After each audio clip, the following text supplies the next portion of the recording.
മുൻ CPM MLA Ayisha Potti കോൺഗ്രസിലേക്ക് പ്രവേശിക്കുന്നതിന്റെ തത്സമയ ദൃശ്യങ്ങളാണ് നമ്മൾ കാണുന്നത്. കോൺഗ്രസിന്റെ പരിപാടിയിൽ പ്രതിപക്ഷ നേതാവ് VD സതീശനൊപ്പം പങ്കെടുക്കുകയാണ്. 3 തവണ ഇടതുപക്ഷത്തിന്റെ MLA ആയിരുന്ന CPMന്റെ നേതാവായിരുന്ന ആളാണ് ആയിഷ പോറ്റി. 2006-ലും 2011-ലും 2016-ലും കൊട്ടാരക്കരയിൽ നിന്ന് തെരഞ്ഞെടുക്കപ്പെട്ടു. അവരുടെ വിജയം R ബാലകൃഷ്ണപിള്ളയെ പരാജയപ്പെടുത്തിക്കൊണ്ടുള്ള വിജയം വളരെ ശ്രദ്ധേയമായിരുന്നു എന്ന് നമുക്കറിയാം. കഴിഞ്ഞ കുറേ നാളുകളായി അവർ പാർട്ടി മാറുന്നുവോ എന്ന അഭ്യൂഹങ്ങൾ സജീവമായുണ്ട്.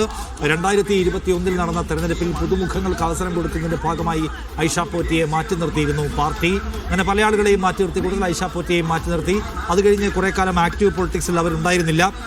അപ്പോൾ 2024 2 വർഷം മുൻപാണ് ആക്റ്റീവ് പൊളിറ്റിക്സിൽ നിന്ന് വിരമിക്കുന്നുവെന്ന് പ്രഖ്യാപിച്ചത്. സജീവ രാഷ്ട്രീയത്തിൽ നിന്ന് വിരമിക്കുകയാണ് എന്നവർ പ്രഖ്യാപിച്ചത്. കൊട്ടാരക്കരയിലെ പാർട്ടി ഏരിയയിൽ നിന്ന്, കമ്മിറ്റിയിൽ നിന്ന് അവരതിൻ്റെ പിന്നാലെ ഒഴിവാക്കപ്പെടുകയും ചെയ്തു. പ്രത്യേകിച്ച് ഒന്നും ചെയ്യാനാവാതെ തനിക്ക് പാർട്ടിയിൽ നിൽക്കാൻ കഴിയില്ല, ഓടി നടന്ന് ചെയ്യാൻ കഴിയുന്നവർ തുടരട്ടെ എന്നാണ് അന്ന് അവർ പറഞ്ഞത്. കൊട്ടാരക്കരയിലെ ഒരു പ്രധാനപ്പെട്ട ജനകീയ നേതാവ്, 3 തവണ MLA ആയിരുന്ന ആൾ കോൺഗ്രസിൻ്റെ വേദിയിലേക്ക് കടന്നു വരുന്നു. പ്രതിപക്ഷ നേതാവ് അടക്കമുള്ള പ്രധാനികൾ അവർക്ക് ത്രിവർണ്ണ ഷാൾ അണിയിച്ചുകൊണ്ട് സ്വീകരിക്കുന്ന കാഴ്ചയാണ്. അപ്പോൾ നിയമസഭാ തെരഞ്ഞെടുപ്പിലേക്ക് സഞ്ചരിക്കാൻ ഇനി 3 മാസങ്ങൾ മാത്രം ബാക്കി നിൽക്കെ ശ്രദ്ധേയമായിട്ടുള്ള നാടകീയമായിട്ടുള്ള പല സംഭവ വികാസങ്ങൾക്കും രാഷ്ട്രീയ കേരളം സാക്ഷ്യം വഹിക്കുകയാണ്. സെയ്ഫ് സൈനുലാബ്ദീൻ തിരുവനന്തപുരത്ത് നിന്ന് കൂടുതൽ വിവരങ്ങളുമായി. സെയ്ഫ്, ആക്റ്റീവ് രാഷ്ട്രീയത്തിൽ നിന്ന് വിരമിക്കുകയാണ്, ഓടി നടന്ന് പ്രവർത്തിക്കാൻ വയ്യ എന്ന് പറഞ്ഞ ആയിഷ പോറ്റി കോൺഗ്രസിലെ ആക്റ്റീവ് രാഷ്ട്രീയത്തിലേക്ക് വരുന്നതിന്റെ കാഴ്ചയാണോ കാണുന്നത്? കോൺഗ്രസിലേക്ക് ആയിഷ പോറ്റി എത്തിച്ചേരുന്നു എന്നതിന്റെ കൃത്യമായ വിവരം തന്നെയാണ് ഇവിടെ നമുക്ക് കാണാൻ കഴിയുന്നത്. അല്ലെങ്കിൽ കോൺഗ്രസിന്റെ വേദിയിലേക്ക് ആയിഷ പോറ്റി എത്തിച്ചേരില്ല. ഇപ്പോൾ ACC ജനറൽ സെക്രട്ടറിയായ KC വേണുഗോപാൽ ആയിഷ പോറ്റിയെ ഷാൾ അണിയിച്ച് കോൺഗ്രസിലേക്ക് സ്വീകരിക്കുകയാണ്. തെരഞ്ഞെടുപ്പിന് ഏതാണ്ട് 2.5 മാസം മാത്രം ബാക്കി നിൽക്കെ ഒരു സർജിക്കൽ സ്ട്രൈക്ക് UDFന്റെ ഭാഗത്ത് നിന്ന് ഉണ്ടാവുകയാണ്. വിസ്മയങ്ങൾ ഉണ്ടാകും, നിങ്ങൾ 3-4 ദിവസങ്ങൾ കാത്തിരിക്കൂ എന്ന് പ്രതിപക്ഷ നേതാവ് VD സതീശൻ 2-3 മണിക്കൂർ മുമ്പാണ് പറഞ്ഞത്. അത് ജോസ് കെ മാണിയുടെ UDF പ്രവേശനവുമായി ബന്ധപ്പെട്ടായിരുന്നു. ആ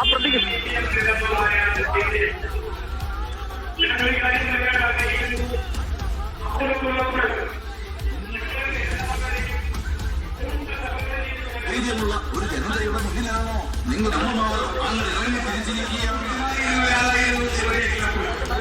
അപ്പുറത്ത് നിൽക്കുമ്പോൾ ഞങ്ങളെല്ലാം മനസ്സിൽ ആദരവുണ്ടാക്കിയ വ്യക്തിത്വമായിരുന്നു അവരെടുത്ത വലിയൊരു തീരുമാനമാണ് Indian national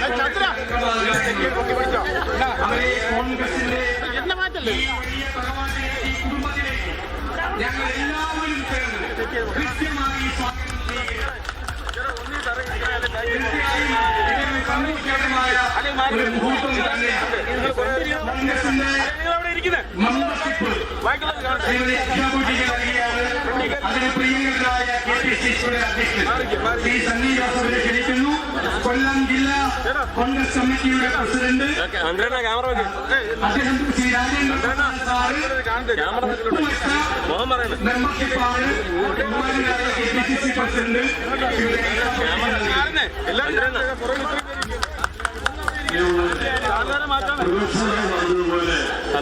Ayisha Potti MLA ആയിരിക്കുന്ന സമയത്ത് നിയമസഭയിൽ ചെല്ലാനിരിക്കാൻ സാധിച്ചു. വളരെ സൗമ്യമായിട്ട് കാര്യങ്ങൾ സംസാരിക്കുന്നു. പ്രത്യേകിച്ച് സ്ത്രീപക്ഷ നിലപാടുകൾ ശക്തമായിട്ട് സഭയ്ക്കകത്തും പുറത്തും സംസാരിക്കുന്ന, വളരെ സൗമ്യമായ എല്ലാവരോടും പെരുമാറുന്ന നല്ല അഭിഭാഷകൻ കൂടിയാണ് ആയിഷ പോറ്റി എന്ന് നമുക്ക് എല്ലാവർക്കും അറിയാം. അവരുടെ നേതൃത്വത്തിൽ ഇന്ത്യൻ നാഷണൽ കോൺഗ്രസ് നമ്മുടെ സംസ്ഥാനത്ത് ശക്തിപ്പെട്ടു വരുന്ന ഭാഗമായാണ് അവർ കൂടി കോൺഗ്രസിന്റെ മഹാപ്രസ്ഥാനത്തിലേക്ക് വന്നിട്ടുള്ളത്. രാവിലെ കോൺഗ്രസ് നമ്മുടെ ജയിച്ചു.